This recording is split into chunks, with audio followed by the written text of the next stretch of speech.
Imagine that, behind locked doors and under the watchful eyes of authorities anxious to preserve the status quo, there's a secret so profound, so unsettling and liberating at the same time, that it could forever change what you think about life, death, and what lies beyond the last breath. Have you ever wondered why certain subjects are treated as taboo? Why our greatest fears always seem shrouded in silence, hidden in shadows, as if there was something they didn't want us to know? Well, today, here right now, as you hit play, perhaps alone, perhaps with others, but certainly seeking something, you're about to cross a veil that separates not just worlds but realities. The theme of this video is both fascinating and dangerous. We're talking about the suppressed interview of Edgar Cayce, the sleeping prophet, who supposedly revealed truths so intense about the afterlife, the continuity of consciousness, and spiritual preparation for death, that authorities hid this information for fear of its impact on our civilization. You won't see this content on major portals. You won't hear about it in traditional churches, not even in history books. And the reason? Perhaps because knowing these truths can liberate or disturb. In this video, we open a portal to forbidden truths, which remain hidden because they can shake the foundations of fear. Fear of the unknown, fear of the end. But before we continue, I'm going to ask you for something important.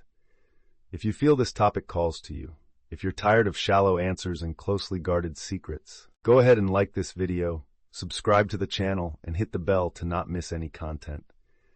This is much more than a gesture. It's a sign that you're part of a community that seeks, questions, and connects with something greater. And share this video with someone who needs to hear what lies beyond the silence. Comment, what are you most afraid of, the end or the unknown? Now I ask you, are you ready to walk with me through territories where few have dared to tread, prepared for discoveries that might shake everything you've been told is true? Then take a deep breath, because what comes next is just the beginning. To understand the depth of the hidden revelations about death and what exists beyond, we need to know the man capable of crossing that threshold. Prepare to set aside any superficial ideas about parlor psychics or sensationalist gurus. We're talking about Edgar Cayce, known as the sleeping prophet. Imagine an environment filled with doubts and at the same time hope. Families bringing their sick loved ones, skeptical doctors mixing admiration with distrust, ordinary people and public figures seeking cures for incurable diseases, business guidance, answers to personal dilemmas, and even information about past and future lives. Between 1901 and 1945, Cayce performed over 14,000 readings in a deep trance. His medical diagnoses were so precise they astonished the scientific community. His accounts of Atlantis, of reincarnation, of the spiritual meaning of existence, challenged religious fundamentalism and inspired a generation of seekers. We're not talking about a fringe figure, but someone consulted even by doctors and scientists of the time, someone who, with closed eyes and in a trance, answered impossible questions. Cayce was a devout Christian, someone who didn't seek fame or money. He didn't accept exorbitant fees, and his sessions were often conducted for free. His archive of transcripts is still studied in the United States today by the Edgar Cayce's Association for Research and Enlightenment, a symbol that his words stand the test of time. But there's something few people know. Not all sessions came to light. Some, considered too dangerous, were suppressed. Among them, an interview where Cayce, under deep hypnosis, revealed in detail what happens at the exact moment of physical death, what awaits us after the last heartbeat, and why this information was forbidden. Think, why would a society allow certain knowledge to be stifled? What kind of power exists in a truth capable of transforming the fear of death into a journey of liberation? Are you ready to hear what few have ever heard? Cayce's authority wasn't built on vague promises or cheap tricks. It was recognized in medical reports, thank you letters, hospital records, and most importantly, in the living testimony of people whose lives were transformed. When he spoke of the afterlife, it wasn't a theory. It was an account, a clear, almost clinical description, but full of hope. And it is this hope, this call beyond the known, that he left recorded in this hidden interview, and which now we share with courage and respect, a step beyond common reality, a leap, perhaps, towards the unknown, but full of meaning. Perhaps you feel a slight tightening in your chest right now. Death, after all, is humanity's great taboo. We talk about it in whispers in hospital corridors, in the worried glances of those receiving a diagnosis, in the silent rituals surrounding a wake, but rarely is death spoken of openly, authentically, without masks. Why? Because we've been taught to fear it, to see it as an absolute end, an abyss of oblivion. But what if all of that was just part of the story, or worse, a gigantic misunderstanding? In the suppressed interview, Cayce begins his narrative with an overwhelming realization. The soul does not die, it merely transitions. Close your eyes for a moment and imagine. Death isn't a blackout, it's not a brutal cut. It's more like walking through a fog. You feel your body getting lighter, pains disappearing, important memories passing before your eyes like scenes from a meaningful movie.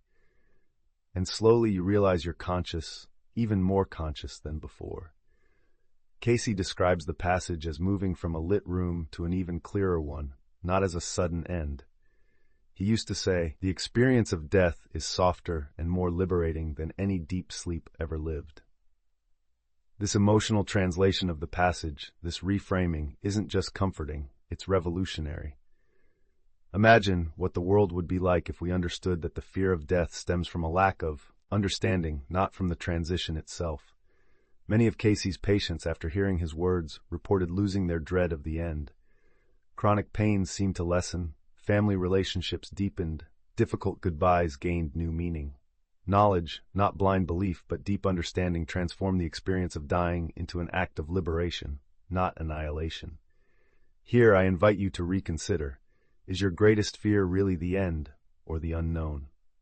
What if we could know the map of this journey? To know exactly what to expect, like someone traveling to a foreign country with an itinerary in hand. Perhaps then we could truly live and not just survive while we're here. And when the time comes, depart with the serenity of someone who knows that, on the other side, there is continuity, there is reunion, there is meaning. Could all this be just a beautiful story, a poetic comfort for afflicted hearts? The big difference with Cayce's revelations is that they don't just echo mystical tradition, but point to unexpected convergences with modern science. Think of the ancient accounts of the Egyptians, the teachings of the Hindus about reincarnation, the records of indigenous shamans who speak of souls traveling between worlds. All, separated by oceans and millennia, affirm consciousness survives physical death. Now cross that with recent discoveries in quantum physics, particles that seem to exist simultaneously in multiple states, the idea that observer and observed merge, suggesting that consciousness could be more fundamental than matter. The famous physicist Max Planck, father of quantum theory, even stated, "I consider consciousness as fundamental. I consider matter as derivative from consciousness." What Cayce said in the censored interview was audacious, but today it finds resonance in cutting-edge theories.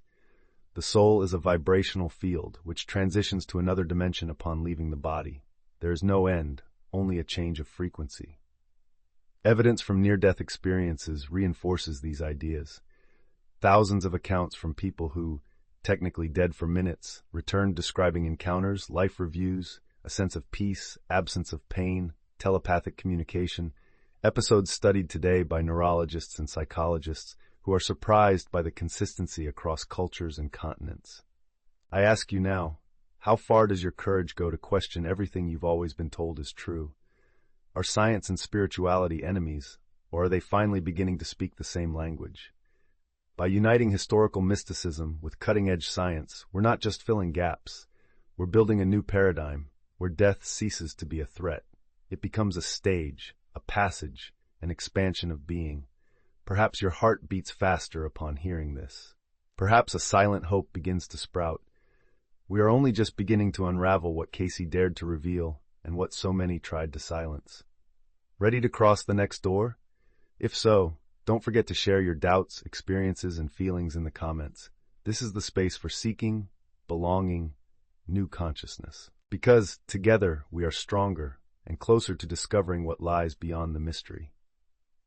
Imagine for a moment you're lying in a bed, your breathing slows, your body relaxes.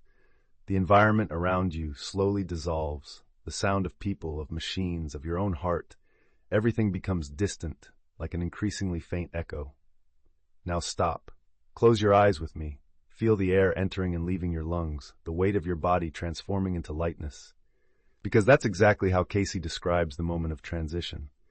In the suppressed interview, he details, "At the moment of physical death, there is a slight tremor, a delicate vibration, almost like a gentle breeze on a summer day. The body relaxes, the muscles loosen, but consciousness, that expands. There is no pain, no panic, just a deep sense of peace. Vision, previously limited to what is before the eyes, widens. You notice details never seen, smell aromas that evoke childhood memories, hear beloved voices, even those long departed. There is a sensation of floating, like a light balloon pointing to infinity, but without wind, without haste, just a pleasant calm, a sweet invitation to surrender." Cayce reported, "The soul observes its own body from outside for the first time, without wonder, without fear. In a fraction of a second, all the weight of worries, pains, and fears vanishes. All that remains is the clarity of who you always were, without social masks, without obligations, without titles. Many people report seeing a tunnel, others see an open field, some feel only a light, but all describe the total absence of pain and a crystalline, almost childlike joy." What about you? Have you ever wondered what this moment would be like for you? Perhaps you've dreamed of departed loved ones, felt that gentle presence, or heard that silent message between sleep and waking. It's not an illusion. It's spiritual memory, a vestige of belonging to something greater. There's a curious phenomenon, recorded by Cayce and by thousands of near-death accounts, the panoramic life review, not as a cold judgment, but as an effective film, showing scenes of forgiveness, love, sadness, and joy, and above all, acts of compassion, those that weigh most heavily in the soul's baggage. This sensory account brings the topic closer to our daily lives. Imagine losing the fear of death because you know, deep down, that there will be no suffering, only a smooth transition, full of intense and comforting sensations. Imagine multiplying this peace in your family, among your friends, in hospital rooms. Imagine that every farewell can also be a reunion marked in infinity. Perhaps you now have tears in your eyes, touched by this real possibility. Or perhaps you feel a warmth in your chest, a hope emerging where fear once resided. Keep that. Cayce said, "The true secret of the afterlife is not what we find, but what we carry. Love, memories, forgiveness, gratitude, and a sincere desire to evolve." Reflect. If all we carry are feelings, how would you like to prepare for that moment? What still needs to be forgiven? What is waiting to be said or felt? Is all of this just a beautiful story? A poetic comfort for troubled hearts? The great subversion contained in Cayce's suppressed words is this: dogmas do not decide the soul's destiny. Heavens and hells are internal states, not geographies protected by golden gates or rivers of lava. Imagine the impact of this revelation on societies based on fear, guilt, blind obedience. It's no wonder this interview remained hidden. The fear of death is a powerful tool of control. But the truth, according to Cayce, liberates. Error never condemns to eternal punishment. Every soul, upon dying, discovers that love is the only unbreakable law of the universe.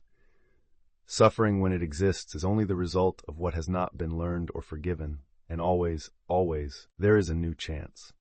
This idea breaks patterns, raises questions, tears veils in temples and rituals, and it strikes deep, for it provokes. How much do you believe because you feel, and how much do you believe because you were told? How many of us carry inherited guilt, fears fed by meaningless stories, restrictions based on forgotten sins? Cayce suggests that heaven is access to presence, compassion, joy free from ego. Hell is a state of isolation and self-punishment, a result of rigidity, pride, the refusal to forgive. That's why, he says, kindred souls attract each other, and those who don't reconcile with their shadows tend to stay in gray areas, not as punishment, but by unconscious choice. Think for a moment, how many lives would be transformed if we knew that we can always mend, evolve, start anew? That love is the key, always? This dismantles the logic of fear and plants the seed of hope. It's no wonder institutions hid such ideas. Fear grants power, knowledge liberates. And here I make a deliberate pause. What do you feel now? Relief? Anger? Doubt? Use that feeling to create your own reflection, your own path, free from the shackles of dogma. When the end comes, there will be no question about religion, only about how much love, compassion, and learning you were able to cultivate.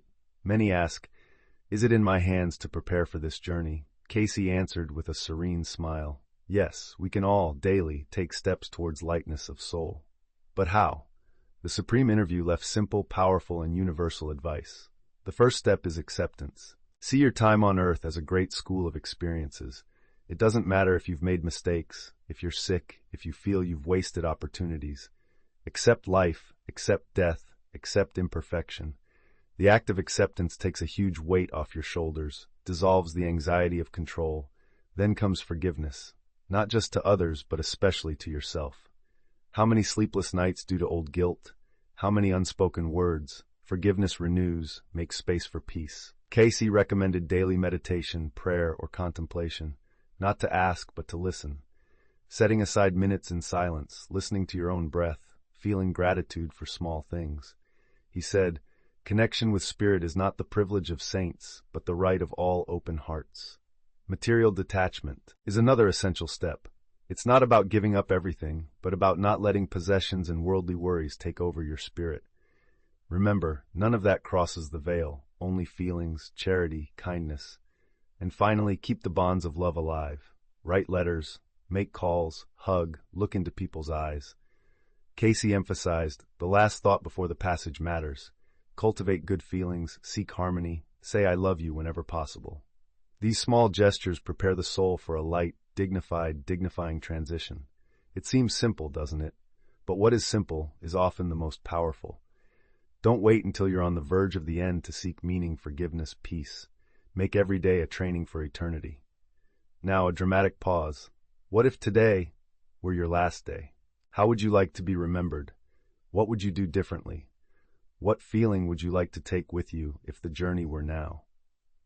This is Cayce's great lesson. Living prepared to die is first and foremost preparing to live intensely, deeply, with compassion, with meaning, with freedom of soul. And you? Do you feel ready today to take a small step towards lightness? Share in the comments, what gesture of love, forgiveness, or reconnection can you make today? Your story inspires, your example strengthens. Many of us are seeking this same path, and your learning can be the reason someone else awakens. Have you ever felt, upon meeting someone for the first time, that unsettling sense of familiarity? As if, somewhere in time or space, you had already shared stories, silences, laughter, or tears. And perhaps in the quiet of the night, you've wondered, why are there such strong bonds, impossible to explain solely by the logic of biology or chance? This question was also one of the great themes of Edgar Cayce's Lost Interview.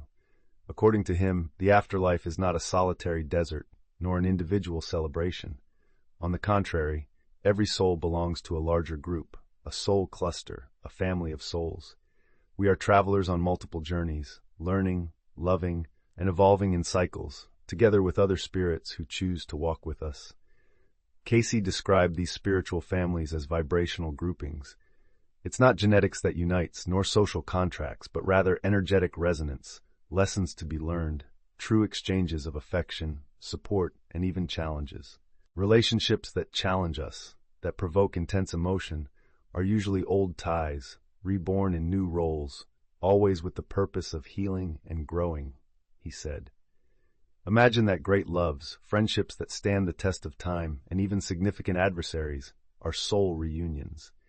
Your father may have been your child in another existence. Your best friend was once your sibling. That adversary may have been, in the past, someone who came to teach the value of forgiveness. Every deep dynamic carries invisible baggage, an invitation to collective evolution. The most beautiful thing, according to Cayce, is that we never walk completely alone, not even between dimensions. After death, the soul is received by members of this cluster, guides, spiritual friends, already deceased relatives, who offer comfort, show the way, guide in life review, and in preparation for future experiences. This explains, for many who have had near-death experiences, the feeling of welcome, recognition, and immediate reunion with loved ones. This concept, besides being deeply comforting, awakens another kind of responsibility. When you hurt, betray, or abandon someone, you are hurting, betraying, or abandoning part of your own evolutionary group, part of yourself. Conversely, when you forgive, support, and love, you are accelerating the growth of your entire spiritual family. So I ask, what if the great reunions and farewells of this life are in fact promises made long before you were born? And what if, in your deepest dreams, you already knew that certain faces, voices, and laughs would return, life after life, until the cycle of learning was complete? Think about this every time you feel an inexplicable connection with someone. Perhaps your true soul family is at work there. By this point in the video, perhaps your heart feels lighter, as if a fog of fear is beginning to dissipate. Tears may have welled up, not from sadness, but from a long dormant hope. Or perhaps the inner silence is now more comfortable, as if each word brought an unexpected form of solace. That's exactly what Cayce wanted, for the teachings of the afterlife to serve, above all, to console, relieve, and give meaning to the suffering of those living in old age, those facing serious illnesses, and all who lose loved ones. When the fear of death transforms into understanding, a renewing force is born, hope. Many of the accounts of people who sought Cayce came accompanied by despair, a sense of emptiness, panic in the face of passing time. But after hearing about the continuity of the soul, the clusters, the affectionate life review, and the certainty of reunion, something transformed. Despair gave way to acceptance. Panic gave way to a gentle courage, a loving preparation for the inevitable. Imagine elderly people looking into their grandchildren's eyes, understanding that love will not be destroyed by death. Imagine family members in hospitals saying goodbye without resentment, knowing that farewells are temporary. Imagine young people facing difficult diagnoses without the burden of oblivion, but with the promise of reunion.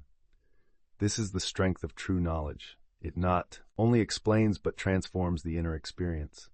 Cayce used to say, "True solace is not in denying pain, nor in promising empty rewards, but in showing meaning. Death is a step, not an abyss." When the soul understands, truly understands, that it will continue conscious, will have new opportunities, and that every loss is also an invitation to greater love, the way of living and departing radically transforms. Now, a direct question for you. If there were no more fear of the end, how would your day change today? Who would you talk to? What would you forgive? To whom would you show more gratitude? By sharing this message, you offer others the same hope you now receive. Tell us in the comments what comfort touched your heart most on this journey. Your voice can be the embrace another viewer needed. We've reached the end of this journey, or, who knows, the beginning of a great inner journey. If you've made it this far, it's because your soul thirsts for meaning, for belonging, for truth. And you're not alone. There are many of us, scattered around the world, seeking the same thing: to overcome fear, embrace mystery, and live with more compassion. If this video touched your heart, subscribe to the channel right now. Hit the bell. Share this content with those you love, with someone who needs comfort, hope, or courage to face a difficult cycle. And most importantly, leave a comment. Tell your story, your doubt, what you felt hearing these revelations. Read other comments, reply, welcome, form a community. Here, every voice matters. Let's create together a circle of listening, sharing, and welcoming. A place where the taboo of death transforms into a bridge to life, where mystery is not a reason for fear, but for unity. Every subscription, every like, every share is a gesture of belonging, of collective strength. You are already part of something greater. And this mission, to spread truth, to dispel fear, and cultivate hope, is now also yours. Subscribe to the channel and leave your like to access more stories like this. Never again will death be a silent monster lurking, nor the inevitable end of everything we love. It is, according to Cayce, a new beginning, a journey full of meaning, and above all, reunions. Thank you for being here, for seeking, for listening with an open heart. Stay with us. The next step, together, might be to uncover even more secrets, share more light, support more people when they need it most. See you soon, traveler of consciousness. May peace, love, and hope accompany you in all cycles.